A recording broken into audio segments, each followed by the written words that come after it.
My grandpa took pleasure in the little things.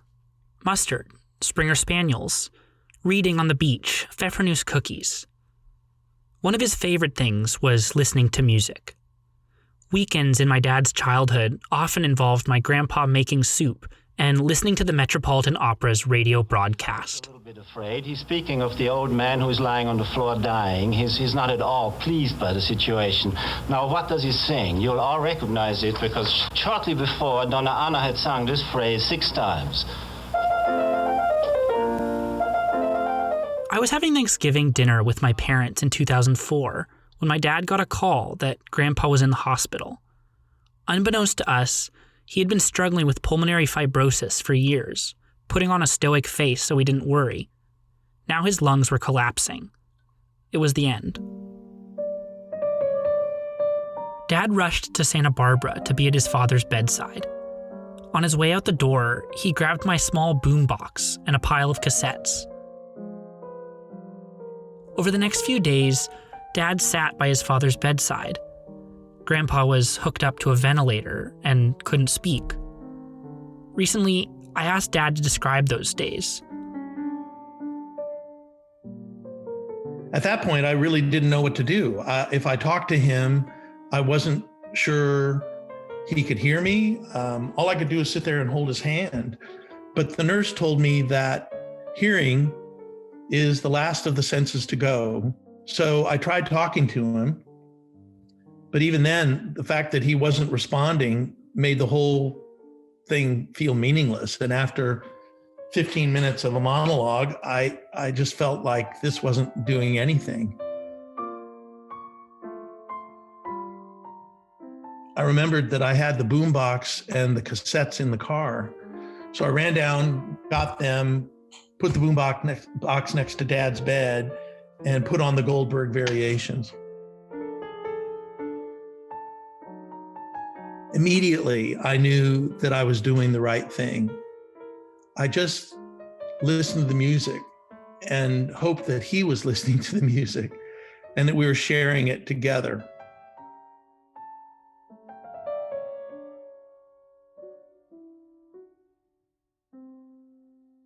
Somehow, the Goldbergs are like a foil to life itself. The piece has this fascinating power to celebrate and honor life, whether at the beginning or at the end. Nicholas Chelko, the architect who I spoke with in the first episode, put the piece on in the background during his child's birth. There are a lot of things that you can hear in the hospital or hear in the world. And I thought it would be nice for the first thing for my child to hear would be that piece. No story embodies the duality of the Goldbergs as a celebration of life more than Melissa Toogood's. She's a dancer in the company that collaborated with Simona Dinnerstein on a modern dance adaptation of the Goldberg Variations. Toogood's main solo was Variation 22, which you're hearing now.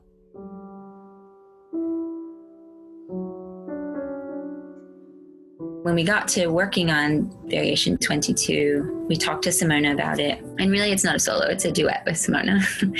She was like, oh, this is the Golden Variation. Dinnerstein told her that she imagined Variation 22 as a kind of prayer. This is Dinnerstein playing, by the way. In my own personal life, at the time that we were making that piece, I premiered it 4.5 months pregnant. And prior to that, I had been through a difficult pregnancy loss. And so that really is something that just always comes to me because it was so present in my life at that time. Being in that moment, in that space, provides a certain drama that creates a real kinetic response without having to know that, hey, she lost a baby and now she's having a baby, you know?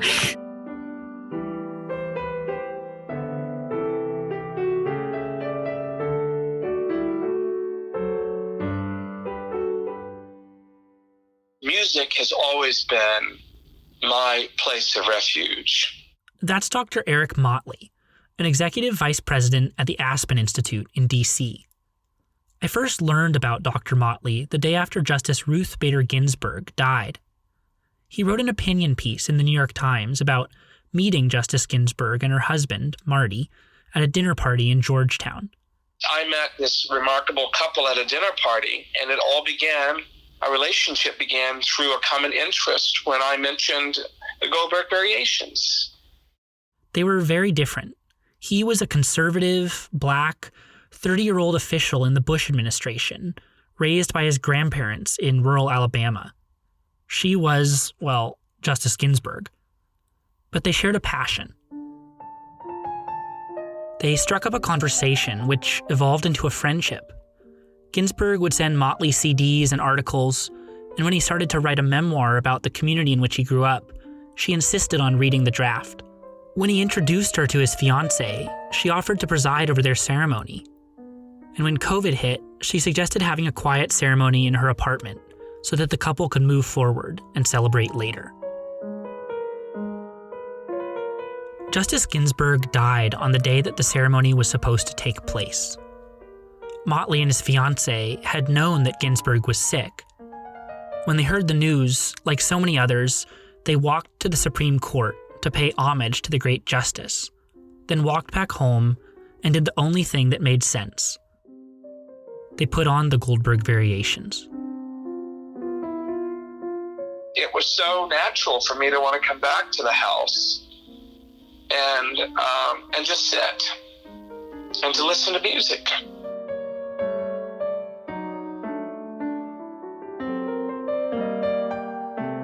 We sat in quiet, and it was beautiful, and it was sad, and it was affirming that life goes on.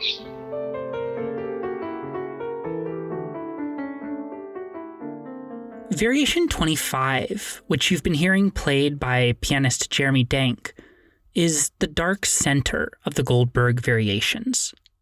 Now let's dive a bit more deeply into Variation 25 itself. We left off last episode with the warmth of Variation 24. Here's how that variation ends.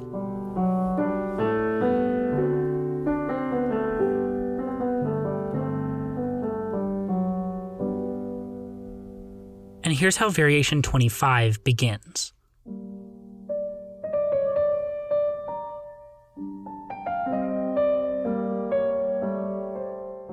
It's undoubtedly the expressive climax of the work. That's William Heiles, a professor of music at the University of Illinois. The 25th variation is the third and final variation in a minor key, the midnight song to which the work has gradually been building. It begins with an extremely expressive interval, a leap of a minor sixth. Dramatically within the whole story, this is one of the great moments. That's pianist Jeremy Denk. So what I try to communicate in this is this sense of being out on a limb. And then the harmony comes back. Some chromatic complications. Then again up.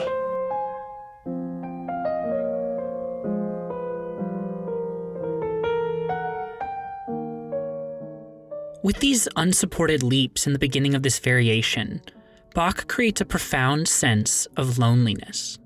This is Philip Kennicott, a critic at the Washington Post. You hear in Bach's music the music of a man who knows profound unhappiness. He's experienced utter misery in his life. And we know from his life that, his parents died when he's young. He's sent off to his brother's house to basically get enough training to be self-sufficient. And he's on his way in the world at a point when all of us would still be in high school. He's off, in a sense, having to make his own living. That is really hard on kids. And it was hard on kids in the 18th century. We shouldn't think that just because it was a different world that child who was Bach wasn't absolutely terrified by the things that happened to him, by the things that made him powerless. Bach lost his sister, 2 brothers, and his parents before he was 10 years old. As an adult, death remained ever present. Of Bach's 20 children, only 10 survived to maturity. And then, of course, he loses his wife. And because of the way things work in the 18th century, he's off. He's off, making music for his employer. He comes back and his wife is not only dead, she's buried. Bach's son, Carl Philipp Emanuel, wrote later that his father didn't learn that his wife Maria had even been ill until he walked through the door of their house. You can imagine Bach's shock. When he left home 2 months earlier, Maria was healthy. She had given birth to their 7th child only 8 months before and was in her mid-30s. When Bach came home, she was gone.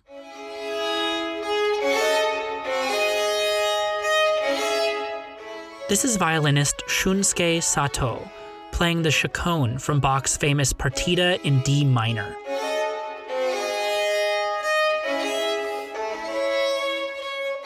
Maybe it's because Bach suffered so much pain in his own life that his music speaks to the pain of others and comforts those who are grieving. While his mother was dying, Kennicott listened over and over again to the chaconne. I don't know why, but that piece was something that just let me kind of escape and be in a mental place that was a little easier to deal with.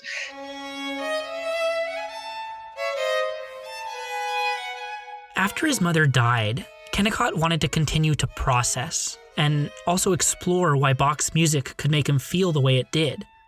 But since he didn't play the violin, he needed a different piece of music to work with. That piece was the Goldbergs, which he started to learn on the piano. It became a way of just sort of doing something. Oftentimes when you're grieving, there's this kind of lassitude that comes over you, and you find yourself having just to kind of force yourself forward. And I thought, well, this is a good thing to force myself forward with. There is something about Bach that runs the full range of the emotions that we want from music, but does so in a way that's somehow more contained. It seems seemly in some ways. There's a moderation in everything in this music that makes it somehow, I think, really, in some ways, more meaningful when your own emotions are in a state of great turmoil.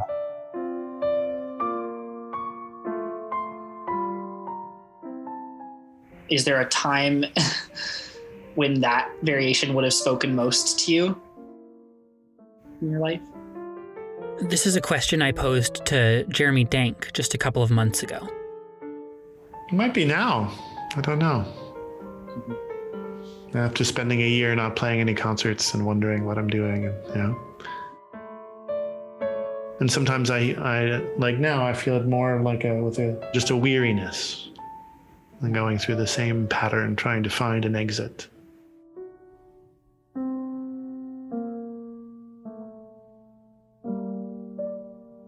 I guess how does the music convey that kind of weariness? Well, the trudge of the rhythm, it's like a kind of almost limping, right? From the beginning, Variation 25 is filled with complex harmony and dissonance. It's also filled with chromaticism. Chromaticism creates this sense of slinking downward, one step at a time, by the smallest increment possible. It's like you're trying to hold your place, but something is slowly pushing you into the ground. You can really hear it if you listen to the bass line. This is me playing the bass line of the opening, sped up a little bit.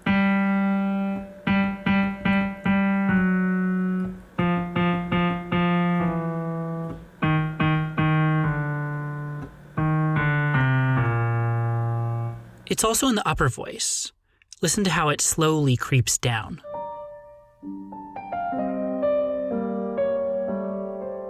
In Bach's musical world, there is special symbolism to this kind of writing. Angela Hewitt explains. The more I play it and the older I get, the more I sort of understand that it is to do with death. All that chromaticism, which is a symbol in his music normally for the crucifixion, it's him alone with his maker. It's got nothing to do with ordinary daily life.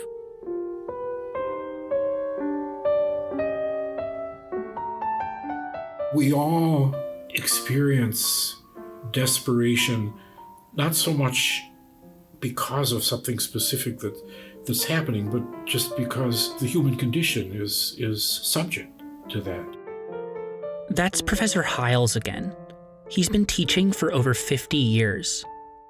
We're vulnerable, we're imperfect, we make mistakes, we're not what we feel we should be, we know we're mortal. There's so much maybe that we wish we could live over, and so much that we wish ahead of us perhaps we could live more than once. Any great music has the ability to lift us beyond, to somehow awaken in us maybe a more spiritual kind of confidence and belief. And in Bach, especially because I think he thought of himself as a servant of God. He didn't think about, that he would be famous in 100 years. He was writing for eternity in a certain sense. It just seems such profoundly sane music.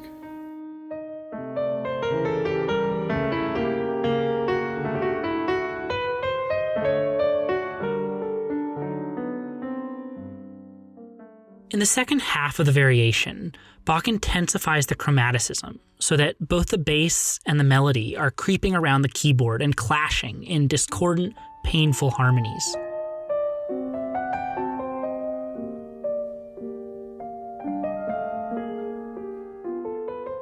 This is Heiles again. You can even hear this dissonance and then that one. Then the same thing. Just notice how many intervals kind of hurt to listen to. He loves putting in what I would call blue notes and wrong notes. And in a way, this is a kind of explosion of them. Then we get to what I'll call the E-flat minor moment. Bach is building tension with the top voice climbing. Then the music loses steam and settles down into a quiet, dark chord. Here. This E-flat minor chord takes us farther away from our main key of G major than any other moment in the variations. It's like we've been walking without looking up and suddenly realize we don't recognize where we are. This is Philip Kennicott. When Bach writes the other two G minor variations, when he gets to this place where in most of the other major key variations there's a slight allusion to the minor key, here the logical thing to do would be to pass through a relative major. In the other two minor variations, Bach transitions from the minor key into a major key, allowing a ray of hope to shine into the piece. This is from Variation 21, with Rachel Breen playing. The variation is mostly dark and intense. But in the second half, we get an infusion of warmth, as if we're remembering a happy memory.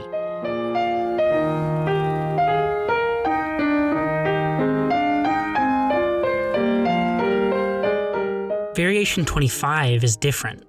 Here, he goes to this just bizarre place, which is E-flat minor, so that at no point does the 25th variation ever really give you that little hint of sun that you get even in the other minor key variations. Jeremy Denk described it this way. It's the farthest possible place, like that we've gone to the remotest Siberia or whatever it is. Bach does actually get to that major key eventually, but only very briefly, and only after the extremity and doubt he's already conjured. This is Kennicott again. That E-flat minor moment for me is heartbreaking. And I don't often, when I'm playing music, have enough mental detachment from the challenge of playing it to actually listen in a way that I can be emotionally present. I'm much more trying to sort of project what I want to say with the music than I am sitting there letting the music work on my emotions. But boy, when it gets to that moment, I really feel like I am as far from home as I'm ever going to be. And it reminds me, of some of the quite intense feelings of the world being alien that one has during grief. That, you're moving through the same spaces, you're seeing the same people, the trees are green, but the world is not the same thing it was the day before that person died.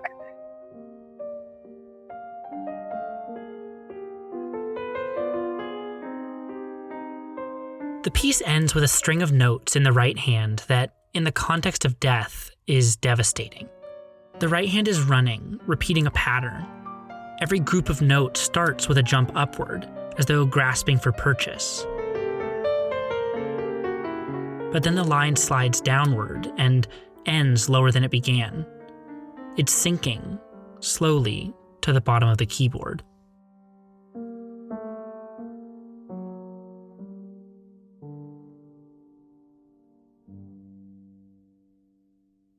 It's the crucifixion before the resurrection. And with that descending line at the very end of the variation, you really feel like the body's been placed in the tomb. The stone has been sealed to the door. There's no light left.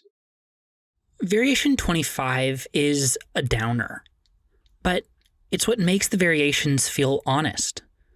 In the midst of the joy, the warmth, the play, the virtuosity, there's also deep sadness. We need to acknowledge it. Here's Jeremy Denk playing Variation 25. Thanks for listening.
You heard music from many musicians in this episode. Not only Jeremy Denk, but also playing by pianists Rachel Breen, Kevin Sun, William Heiles, and Simona Dinnerstein, and by the violinist Shunsuke Sato. In the next episode, Bach begins to rebuild from the ashes of Variation 25, and what he creates is glorious. Join us next time for a conversation with pianist Ha-Yeon Choi and for Resurrection. Thanks for listening, and see you then.